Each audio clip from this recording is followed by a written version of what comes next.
Estas próximas 2 semanas, esta semana e a próxima semana, nós vamos falar sobre templos do século XXI. E hoje a mensagem chama-se Você é um cristão invisível? Nós vamos estar a comparar o primeiro templo construído por Salomão, que foi uma das maiores construções daquele tempo, era totalmente grandioso e grande, e a comparar com hoje o templo do Espírito Santo. E quem é o templo do Espírito Santo? Nós! Como dizem os goianos. É os goianos que dizem nós, não é? Acho que sim. Nós hoje em dia, nós temos que agradecer muito a Deus por vivermos na época pós-Calvário. Na época em que Jesus já derramou o sangue por nós. E nós podemos acordar com a certeza de que podemos ir logo à presença de Deus. Vocês já pensaram nisso? Você não precisa de mais nada. Você precisa de se achegar a Deus confiantemente pelo vivo caminho que Jesus abriu através do seu sangue. E nós podemos simplesmente conversar com Ele a qualquer hora. Nós podemos falar com Ele, nós podemos pedir a Ele algo, nós podemos interceder por uma situação, nós podemos nos achegar. Se realmente nós temos Deus, nós estamos já com relacionamento com Deus, nós nascemos de novo, nós tivemos um encontro com Deus. Nós podemos ir à presença de Deus através de Jesus, pois Ele é o caminho, Ele é a verdade, Ele é a vida. Ninguém chega perto do Pai a não ser por Jesus. Então Jesus, Ele, o caminho, Ele nos leva para perto do Pai. E a Bíblia diz que Ele não rejeita ninguém que vem até Ele. Ele nos ouve. Ele está atento às nossas orações. E não interessa o que a gente hoje está a passar. Se lembre-se que se você realmente já entregou a vida a Jesus, se você está a caminhar nos teus caminhos, você tem acesso ao Pai e Ele está sempre consigo. Sempre, sempre consigo. E a seu tempo Ele vai abrir a porta. A seu tempo Ele vai responder às suas orações. Ele vai o levantar, Ele vai dar força, capacitação para ultrapassar qualquer situação que esteja a passar. Apenas busque e obedeça. Busque e obedeça. Sabem uma coisa? No Velho Testamento não era assim. Eles nunca sabiam. Os judeus, apesar de crerem no mesmo Deus que nós cremos hoje, nós cremos no Deus dos judeus. Os judeus eram o povo escolhido por Deus, onde Deus se revelou àquele povo. Mas mesmo eles sendo o povo escolhido de Deus, eles não tinham acesso a Deus. Eles nunca sabiam aonde Deus poderia aparecer. Houve uma vez que ele apareceu num arbusto, em fogo, a Moisés. Deus apareceu num monte, no meio de uma nuvem escura e falou ao seu povo. Deus às vezes, ele falava às pessoas, mas ninguém sabia quando e onde Deus ia aparecer. Então os judeus, muitos deles passaram a vida toda sem nunca ouvirem Deus. Sem nunca estarem na presença mesmo de Deus. Eles tinham a fé em Deus, mas eles não tinham a presença de Deus como nós temos hoje. Vocês já pensaram nisso? O privilégio que nós temos hoje, que o próprio povo escolhido de Deus, os judeus, eles não tinham esse privilégio. E então eles nunca sabiam quando Deus ia aparecer. Até que Deus permitiu que Salomão construísse um templo, em que a sua presença estava dentro desse templo. Davi, ele preparou tudo, mas Deus não permitiu que Davi construísse o templo, por causa de Davi ser um homem de guerra. E então ele preparou todas as coisas, ele consagrou ouro, prata, ele reuniu todo o material que fosse necessário para que o filho dele, Salomão, construísse o templo. Então nós vamos começar por ler em 2 Crônicas 7, versículo 15 e 16. Segundo a Crônicas 7, é um capítulo muito, muito bonito. É um capítulo quando o templo está todo construído e Salomão ele faz uma oração a Deus. Eles consagram aquele lugar a Deus. E aqui no versículo 15, Deus ele diz a Salomão qual é o propósito do templo. E diz assim: de hoje em diante os meus olhos estarão abertos e os meus ouvidos atentos às orações feitas neste lugar. Escolhi e consagrei este templo para que o meu nome esteja nele para sempre.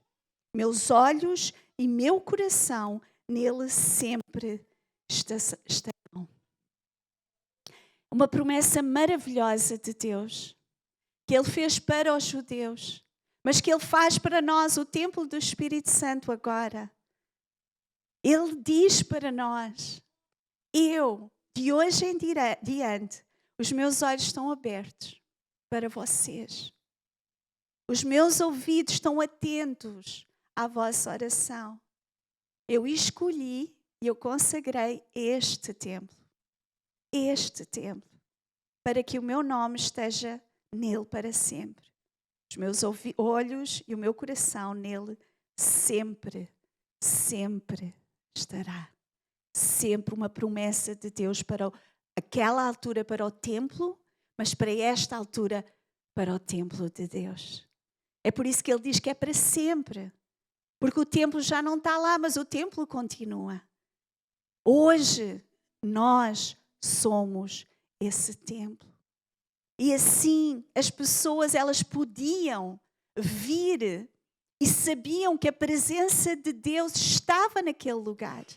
Elas vinham de longe, pessoas elas vinham dias e dias de muitos países para encontrarem a presença de Deus, para estarem na presença de Deus, para terem uns momentos, uns dias, umas horas em que eles poderiam estar lá a orar a Deus. Eles sabiam que ali estava a presença do Deus Altíssimo, a presença do Deus que fez os céus e a terra, a presença do Deus eterno, a presença do Deus que na altura era o Deus dos judeus, que lhe tinha dado tantas vitórias. Porque as vitórias que Deus deu aos judeus foram para que o mundo soubesse, o mundo daquela altura soubesse que eles eram pessoas especiais, que eles não eram qualquer povo. Ele era um povo que conseguia fazer coisas impossíveis, porque eles tinham o Deus do impossível. E então lá estava a presença de Deus. O templo não somente era bonito, e ele era grandioso, ele era bonito. Eu era para trazer uma foto, depois esqueci, mas se vocês colocarem Templo de Salomão, ele era super grandioso, ele era super grande. Mas não era isso que o fazia ser diferente de outros templos da altura. Ali naquele lugar, foi o primeiro lugar, depois de Adão e Eva, foi o primeiro lugar em que a presença de Deus estava ali.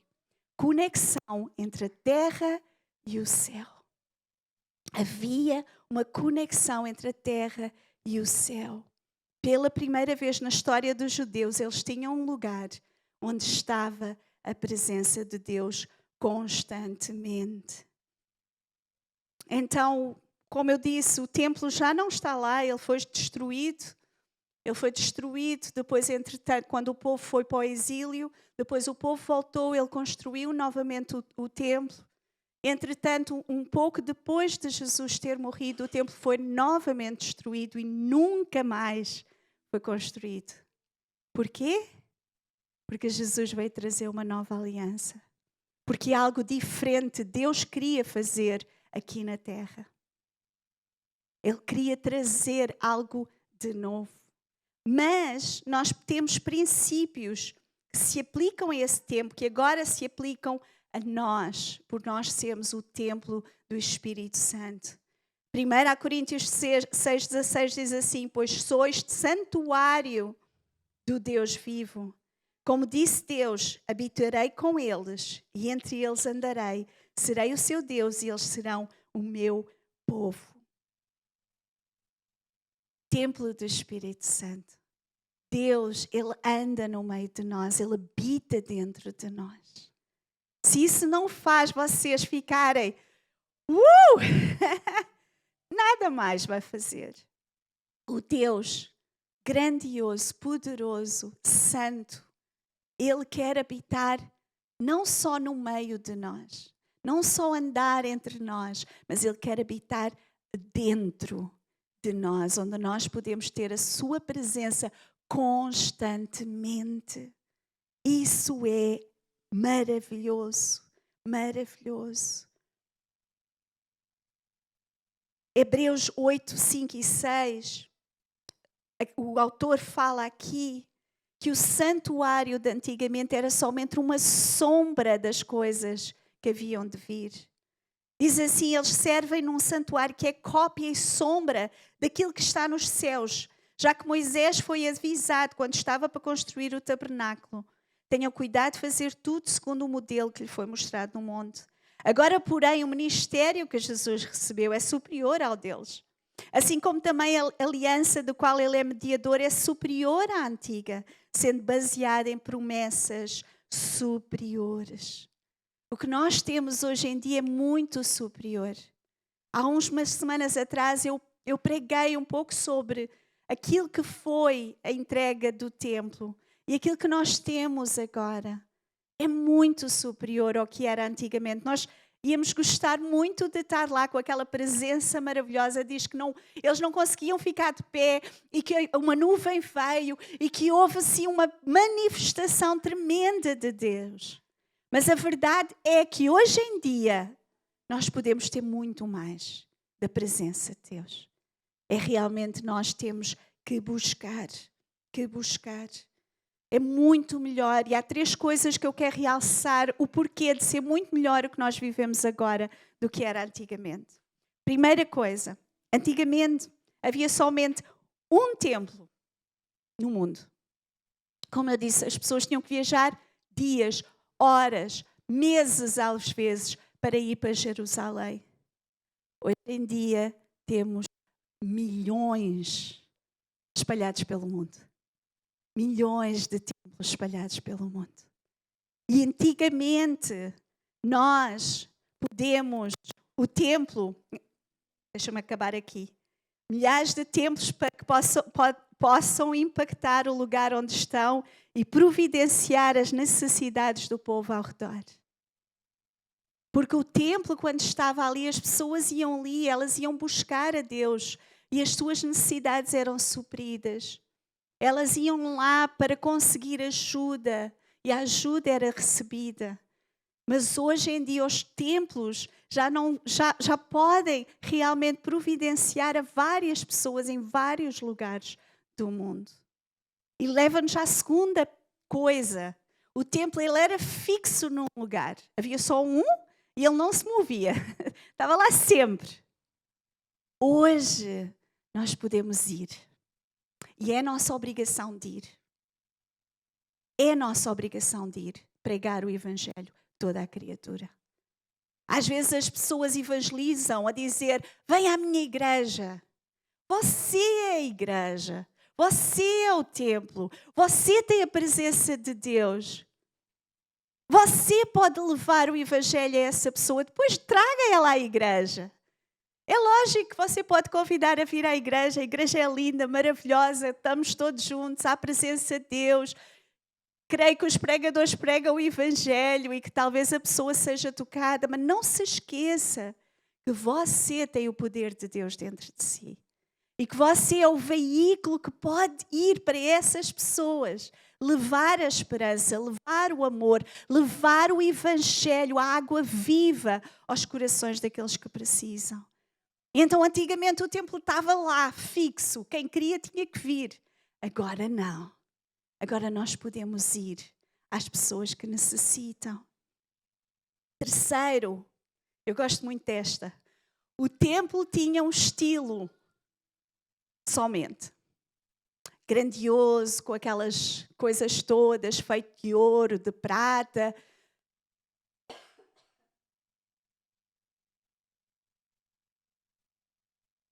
Era realmente muito bonito exteriormente. Hoje em dia, o templo, os templozinhos, nós temos todos os formatos, todos os feitios, todas as cores, temos toda a diversidade. Nós, os templos, em primeiro lugar, se você é templo, você é bonito, tá? Templos são bonitos, principalmente o templo de Deus. Podem dizer amém, sim senhor. Não há essa, eu sou feio. Você é lindo, é templo do Espírito Santo.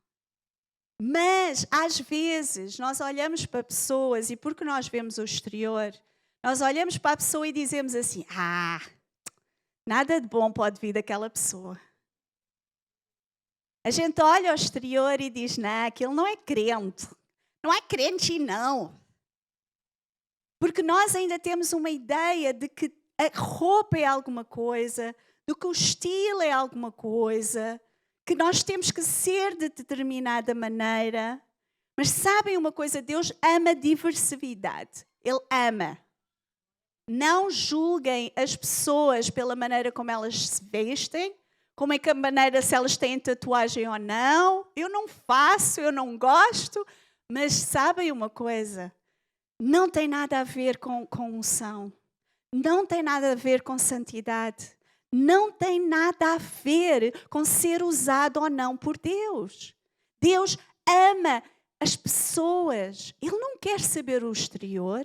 Ele conta o interior. É lógico que eu não estou a dizer vestir de qualquer maneira e andar de qualquer maneira. Principalmente as mulheres. Eu sou um pouquinho conservadora. Tá? Há maneiras e maneiras. Mas é algo que Deus tem que falar consigo. É algo que tem que vir de si. Tem que ser algo, convicção do Espírito Santo. Cristianismo não é acerca de fazer ou não fazer, de vestir ou não vestir, de comer ou não comer. Cristianismo é acerca de ter um relacionamento com Deus. E com o Espírito Santo dentro de si, que vai trazer convicção àquilo que agrada e não agrada a Deus. Isso é cristianismo. É o interior que continua a contar. Às vezes essas coisas têm aparência de santidade, e Paulo falou muito sobre isso. Tem aparência de santidade. Os homens andar de fato, gravata, tem aparência de santidade. Bíblia debaixo do braço, tem aparência de santidade. Mas o que é que vai lá dentro? Eu não estou a julgar, eu não estou a dizer que é errado. Se você ama vestir fato e gravata, amém. Mas o que eu quero passar é que os estilos dos templos são diferentes e que Deus ama cada um. Desde que você seja uma pessoa que esteja a buscar a Deus, a viver em santidade, a caminhar com Deus, com o Espírito Santo, a desenvolver o seu relacionamento com Ele. E Deus vai fazer. Deus vai usar a pessoa que Ele quiser. Amém? Obrigada, André. E há algumas verdades que eu hoje quero falar de duas e para a semana nós vamos continuar. Algumas verdades acerca do templo daquela altura que aplicam-se hoje a nós, os templos do século XXI. E a primeira coisa é que o templo era visível. O templo era visível. Por que é que eu quero dizer isso? Quando Deus ele deu as instruções acerca do templo, Ele não disse a Davi, a Salomão, para fazer um templo no subterrâneo, para esconder bem escondidinho, porque era um lugar secreto, era um lugar, não é, que só algumas pessoas especiais pudessem vir. Não. O templo era grandioso, grande, e que de toda Jerusalém era impossível as pessoas irem lá e não ver o templo. Estava num lugar alto e tinham que ver o templo, porque ele era muito visível e era para ser visível. Mateus 5, Jesus diz assim, no versículo 14: Vocês são a luz do mundo. Não se pode esconder uma cidade construída sobre um monte. Também ninguém acende uma candeia e coloca debaixo de uma vasilha. Ao contrário, coloca no lugar apropriado e assim ilumina a todos os que estão na casa. Assim brilha a luz de vocês diante dos homens, para que vejam as suas boas obras. Glorifiquem ao Pai de vocês que está nos céus. O que Jesus estava a dizer para nós? Nós somos a luz do mundo. Deus não é a luz do mundo. Nós somos a luz do mundo, porque nós carregamos a luz de Deus. Nós somos a luz do mundo. E o que Jesus estava a dizer aqui é, não se pode esconder. A gente não acende, nós não temos velas agora, né? Mas acende uma vela e coloca debaixo de alguma coisa. Não, a gente coloca num lugar alto para poder ver à volta. Nós não podemos continuar a nos esconder. Deus nos chama para nós refletirmos a luz de Deus, iluminar onde nós estamos. E muitas pessoas, elas dizem, as pessoas não estão interessadas em Deus. As pessoas não querem ouvir falar o Evangelho. As pessoas já passou de moda, como se Deus fosse uma moda. Não interessa realmente ter um relacionamento com Deus. Mas sabem uma coisa? A verdade é que mais do que nunca as pessoas estão desesperadas por conhecer Deus. As pessoas precisam, elas procuram a verdade. Elas procuram solução dos problemas, elas procuram tirar aquele peso, elas procuram ter paz. Elas procuram a solução, que é Jesus. E nós temos a solução. O problema não são as pessoas. Elas continuam a querer Deus. O problema somos nós. Templos que estão escondidos debaixo da mesa. Muitos cristãos, eles são aquilo que a gente chama o 007. Os 007. Os espião que ninguém sabe que ele é espião. Invisível, completamente invisível. Ninguém sabe, no trabalho não sabem. Às vezes ninguém sabe à volta dele que ele é cristão. É melhor não falar, é melhor não dizer nada, é melhor não criar discussões, é melhor, não é, estar com paz. Isso não é paz. Você tem a solução para a vida eterna dessa pessoa. E você não quer falar, não quer se expor. Às vezes nós somos como um submarino. Submarino que eu escrevi aqui porque eu não sabia como é que se chamava. O periscópio. Periscópio é aquela coisinha que sai do submarino, não é? E vem ao de cima. E de vez em quando, aí no sábado, não é? Domingo, quando você vem à igreja, estou aqui. Ver como é que estão as coisas. Ouvir um bocadinho de... a gente sabe que vocês estão aqui, né? Então, vocês vêm ao sábado, vocês...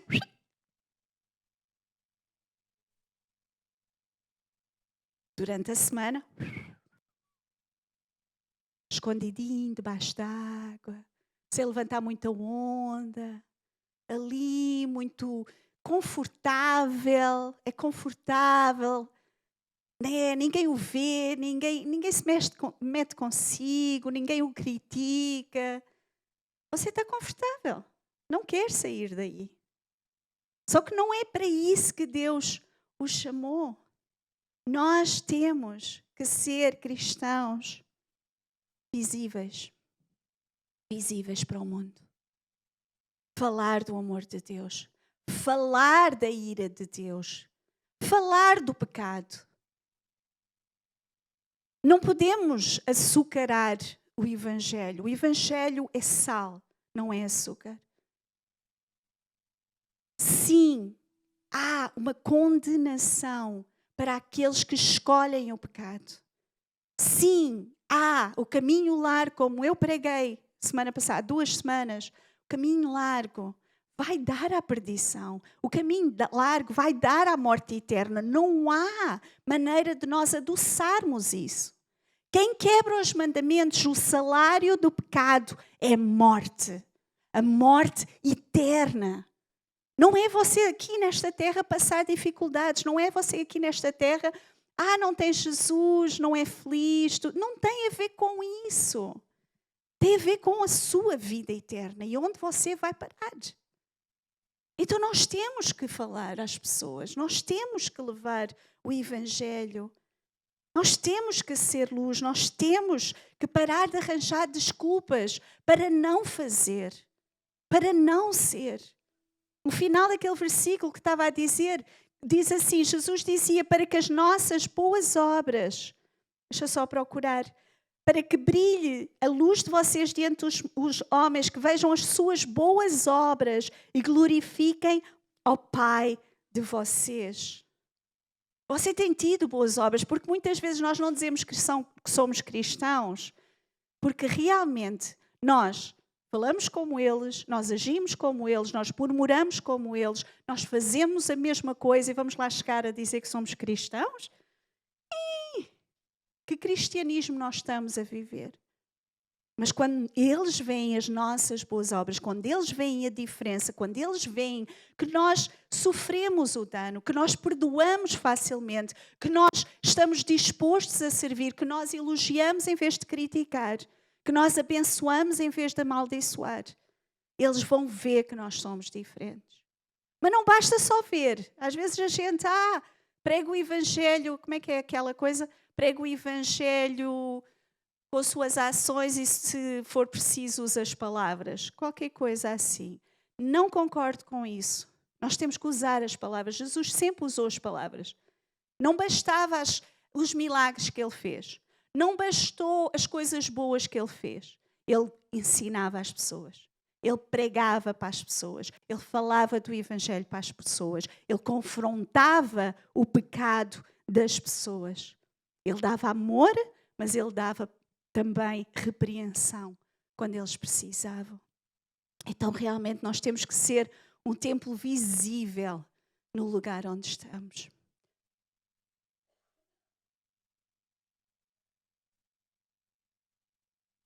E a segunda coisa é que o templo era um lugar de oração. Jesus diz assim, a minha casa será casa de oração. Quando ele, foi a altura em que Jesus mesmo se irou. Quando ele viu lá todos o mercado que estava a haver, todas as coisas que estavam a fazer, a troca de dinheiro, o abuso que estava a haver, ele pegou num chicote e ele despedaçou aquilo tudo. Ele disse, a minha casa será chamada casa de oração. E nós, o templo, nós temos que ser casa de oração. Casa de oração. E quando vocês virem lá em segunda Crônicas, quando nós vimos lá, a presença de Deus não veio quando o templo estava terminado. Ele já estava ali bonitinho, mas sabem quando é que a presença de Deus veio? Quando as pessoas começaram a orar. Quando as pessoas começaram a adorar. Quando houve música, quando houve clamor, quando Salomão se ajoelhou e orou, quando ele se humilhou perante Deus. Foi nessa altura que a presença de Deus veio. É nessa altura que nós podemos sentir a presença de Deus. Deus não responde à nossa perfeição. Deus responde à nossa oração. Ele responde à nossa oração. Temos que ser templos de oração, que leva a santidade, a presença e a glória de Deus aonde nós estamos. Sem oração, não há presença de Deus. Vocês já pensaram nisso? Este falou muito comigo. Sem oração, não há presença de Deus. A presença de Deus vem quando nós levamos uma vida de oração constante. Não basta só quando a gente se lembra, não basta só à noite dizer uma meia dúzia de palavras, não basta só quando nós vimos à igreja. É uma vida constante de oração. Porque às vezes nós podemos, como eu disse, ter o exterior muito bonito, estar aqui na igreja todos os sábados, nos comportarmos até de determinada maneira, sermos religiosos e por dentro estar tudo vazio, estar seco, não haver absolutamente vida nenhuma de Deus, não haver nada dentro de nós. Porque a presença de Deus vem com adoração, com oração. De estarmos na presença de Deus, de buscarmos ter para que nós possamos dar. Ninguém dá aquilo que não tem. Nós precisamos de ter oração. Nós precisamos de buscar a Deus.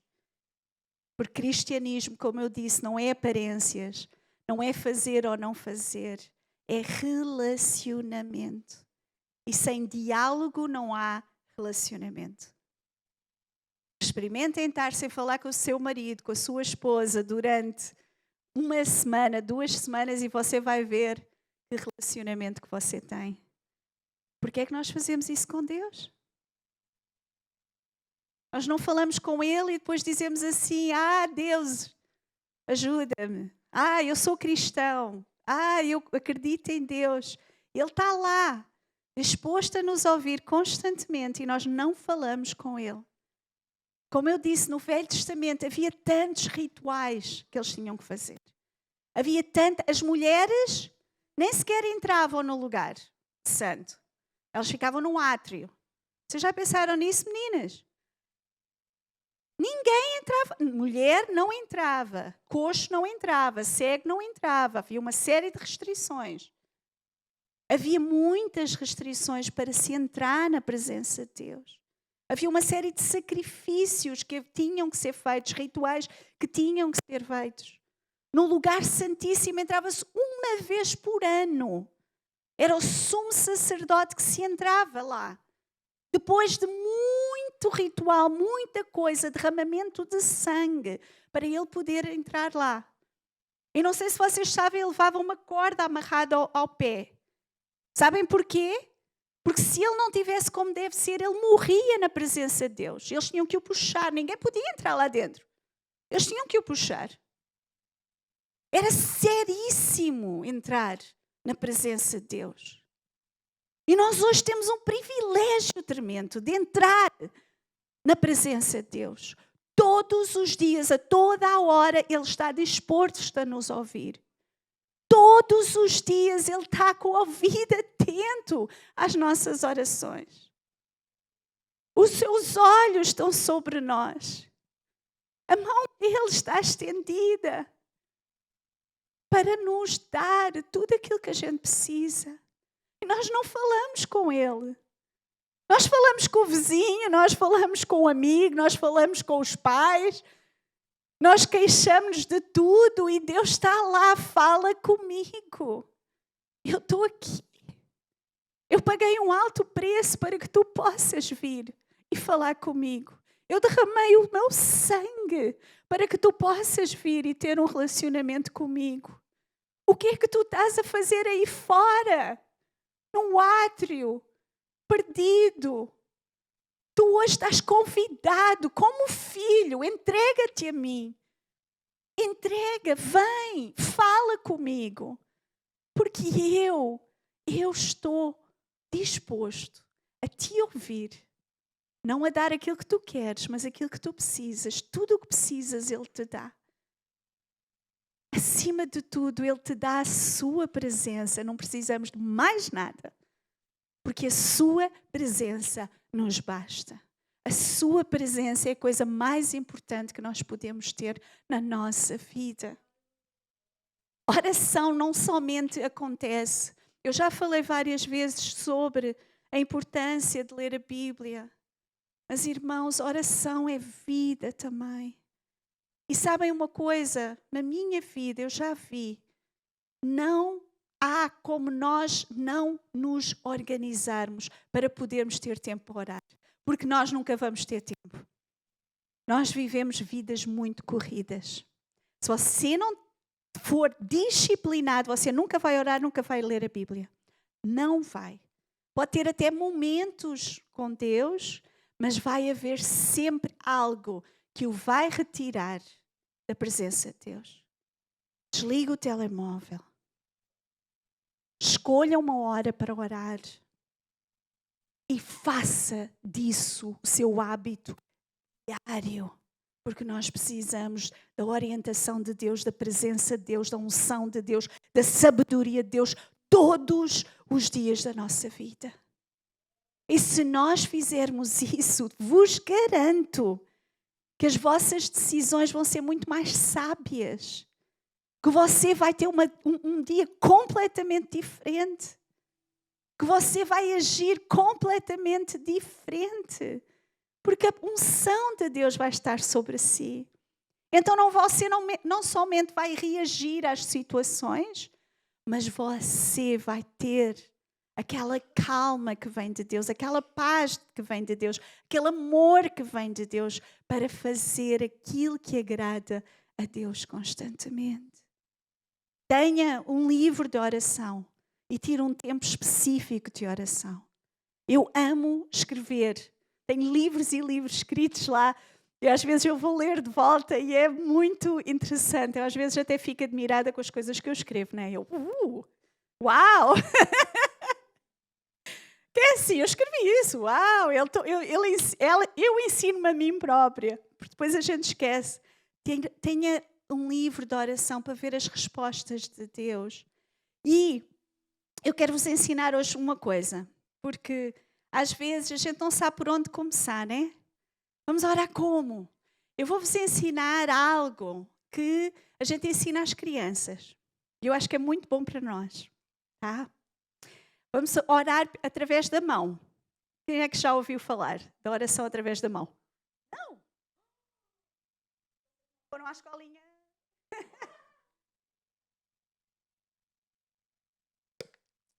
Escolinha bíblica. Quando você tirar o seu tempo de oração, primeira coisa, comece por louvar a Deus e adorar. Comece por exaltar a Deus. Entre na sua presença, como diz o Salmo, com hinos, com louvor, com ação de graça. Comece por louvar a Deus. E depois, quando começar a interceder, lembre-se da sua mão. Ok? Polegar. O polegar aponta para o mais próximo. Mas o mais próximo não somos nós, tá? O polegar fala de quem está perto de mim. Minha família. Os meus amigos mais próximos. Então comece por orar pela sua família, interceder pela sua família. Comece por orar pelos seus amigos íntimos, por aqueles que realmente Deus tem colocado no seu coração. E aquilo que eu sinto é que quando eu começo a orar, Deus vai trazer pessoas ao nosso coração, à nossa mente. Então interceda por essas pessoas. Então o polegar é que as pessoas estão perto de nós, mais perto, família, amigos. Indicador. Indicador é para indicar o caminho, não é? Então ore pelos professores. Ore pelas pessoas que ensinam. Ore também por aqueles que estão longe. Ore pelos seus parentes que estão longe. A família. Às vezes as pessoas, principalmente nós casados, nós temos a tendência de fazer algo errado. Nós falamos de família como se fosse a nossa família geral. Nós temos a nossa família. Sabem quem é a minha família? O meu marido e os meus filhos. O resto é parentela. O resto são parentes. Porque eu criei uma família com o meu marido. E neste momento a minha família sou eu, ele e os nossos filhos. O Daniel agora continua a ser da minha família, mas agora ele criou a própria família dele. Essa é a família, esse é o núcleo, isso é a base, isso é tudo. O resto são os nossos parentes, é parentela.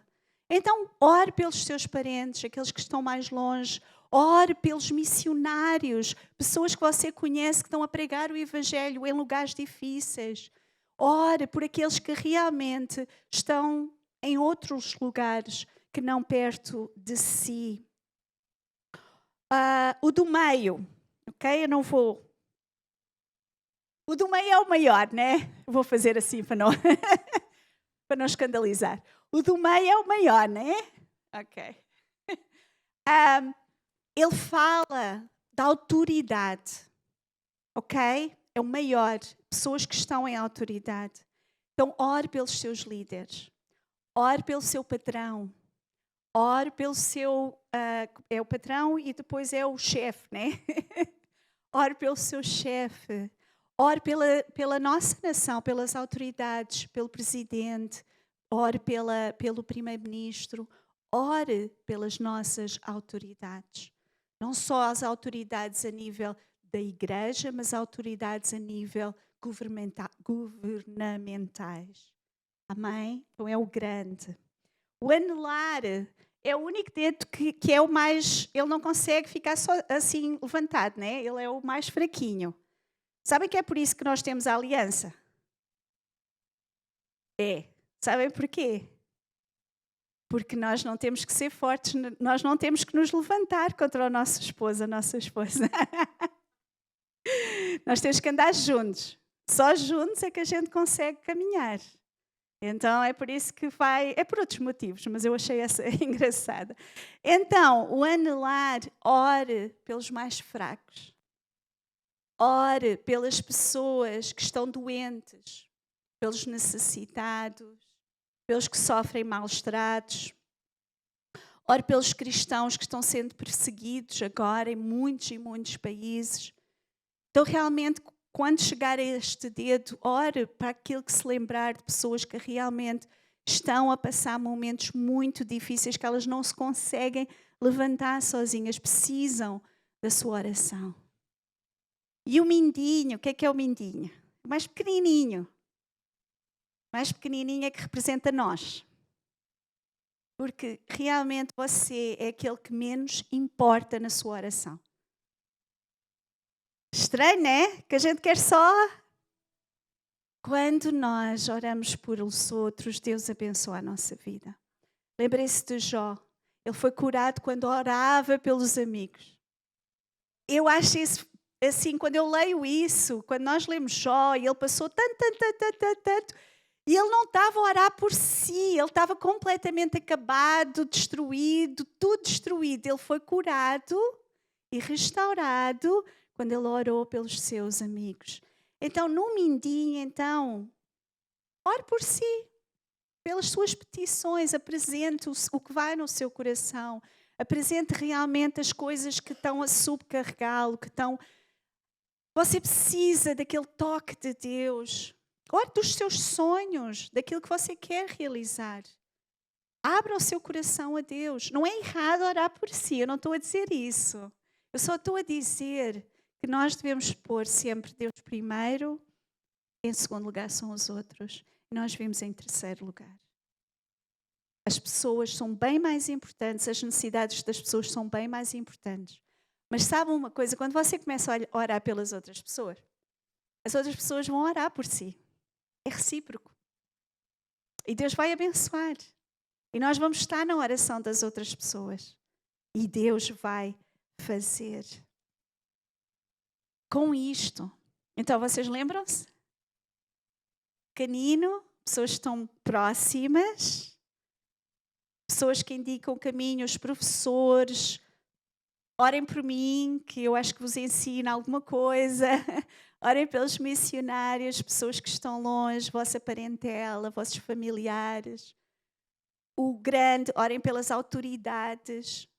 Orem por aqueles que estão no governo, orem pelo vosso patrão. O outro, os que estão fracos, estão oprimidos, pessoas que estão a ser perseguidas, pessoas que estão doentes. E finalmente o pequenino.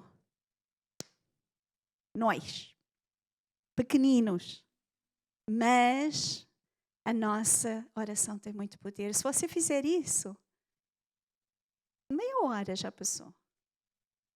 Meia hora. Na boa. E vai aumentando. Nós precisamos de orar. E nós precisamos de orar muito mais.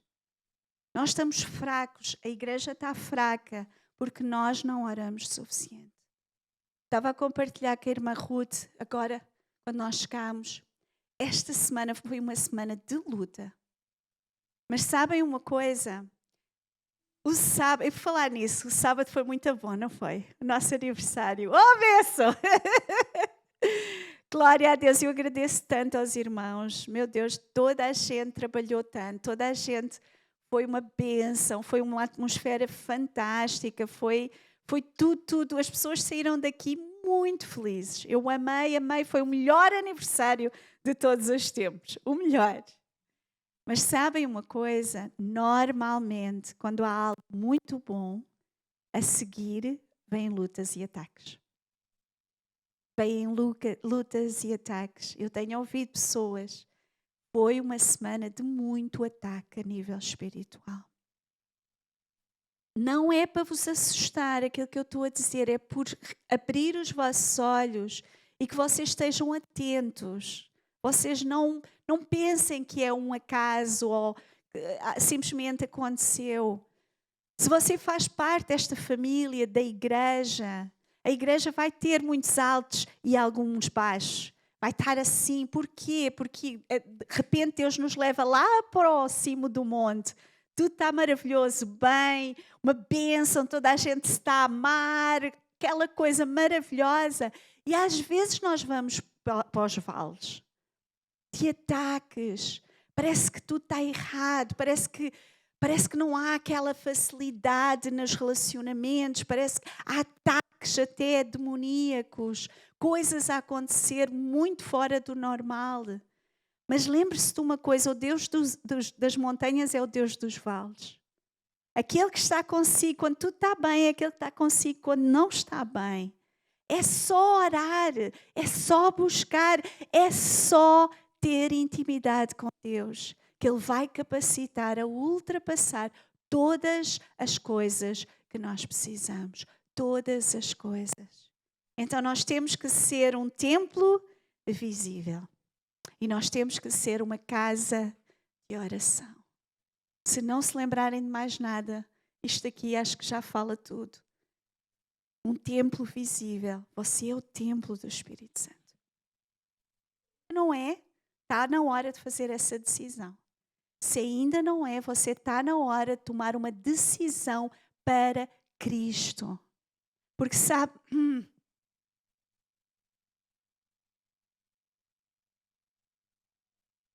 Esta semana, terça-feira, acho eu, faleceu uma pessoa que nós conhecíamos. 54 anos, ele saiu de casa de manhã, com certeza que teve um pequeno almoço, ele saiu bem de manhã e ele foi trabalhar e deu-lhe um ataque de coração fulminante e ele faleceu, de um momento para o outro. Nunca pense que você tem muito tempo. Nunca espere para amanhã, porque você não sabe quanto tempo mais aqui na terra você tem. Hoje é o tempo de salvação. Hoje é o tempo de consagrar a Deus. Hoje é o tempo de arrependimento, porque a sua vida eterna depende nisso. Se você ainda não sabe para onde vai, então arrependa-se hoje e entregue-se a Deus. Se você não está certo com Deus, então fale hoje, entregue o seu coração, entregue a sua vida a Ele, porque isso é o mais importante que você deve ter na vida. Graças a Deus, ele era uma pessoa que ele era cristão. Eu creio que ele está com o Pai hoje em dia. Mas ele deixa uma esposa, ele deixa 3 filhos. É muito, muito triste, mas é um acordar para nós. É tipo de nós realmente, todos os dias, nós sabermos que pode ser o nosso último. Todos os dias nós temos a consciência de que a vida é muito curta. E o que mais importa é a gente saber aonde vai passar a eternidade. Porque há só 2 caminhos. Não pensem que há outros caminhos. Há só 2 caminhos. Ou a gente vai para o céu, através da nossa fé em Jesus somente. Ou a gente vai para o inferno. É uma morte eterna, onde não vai haver qualquer presença de Deus. E vai ser um lugar horrível, onde vamos passar o resto da eternidade. Nós não vamos, em nome de Jesus. Mas algumas pessoas vão, e pessoas que nós amamos. Então consagre-se em primeiro lugar. Converta o seu coração. Traga uma paixão. Ore constantemente. e leve essa luz àqueles que precisam. Está na hora da igreja acordar, porque há muito trabalho a ser feito. Nós somos os templos do século XXI. E como templo, nós temos que realmente fazer o nosso trabalho de levar a presença de Deus àqueles que precisam. Amém? Eu quero orar e quem quiser orar, ora agora, a presença de Deus está aqui, o Espírito Santo está aqui. Deus está atento à sua oração, Ele está atento ao seu clamor. Pai, obrigada, Senhor, por nos lembrares do privilégio único que nós temos. Senhor, de entrar na Tua presença, Senhor. Entrar na Tua presença confiantemente, sabendo que Tu nos ouves, Pai, sabendo que Tu ouves a nossa oração, o nosso clamor, as nossas petições, Pai. Tu és o Deus que está perto de nós, pertinho de nós. Nós podemos sentir a Tua presença, Senhor. E hoje, Pai, nós Te pedimos perdão, Senhor, por sermos cristãos invisíveis. Muitas vezes nós temos colocado a nossa luz debaixo da cama. Nós não temos brilhado como deveríamos, Senhor.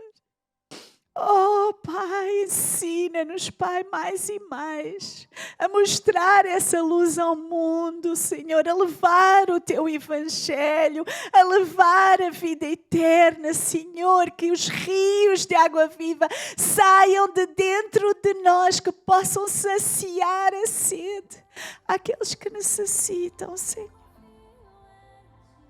Como precisamos de Ti, Senhor. E, Pai, que possamos ser casa de oração, Senhor. Cada um, Senhor, que possa se comprometer a passar tempo contigo, tempo precioso contigo, exaltando o Teu nome, Senhor.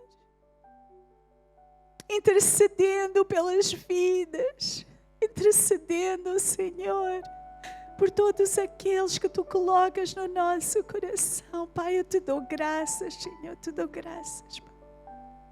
Oh, Pai, eu oro, Pai, por aqueles que ainda não têm um relacionamento contigo ou têm estado longe de Ti, Senhor.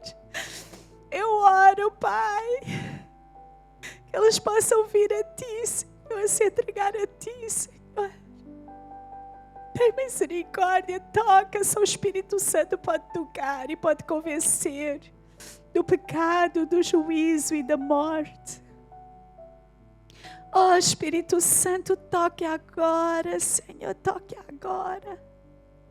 Pai, convença, Senhor, faz a obra, Pai.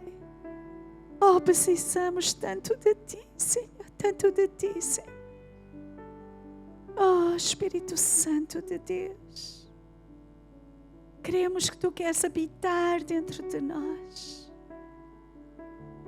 Somos Teu povo escolhido, Pai, para Tu habitares dentro de nós.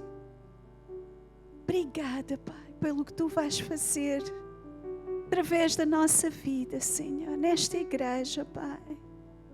Eu sei, Senhor, que Tu estás a cada dia mais e mais a nos transformar, a nos encher, para que nós possamos ser bênção para outros. Obrigada, Senhor. Obrigada, Pai. Em nome de Jesus, nós oramos.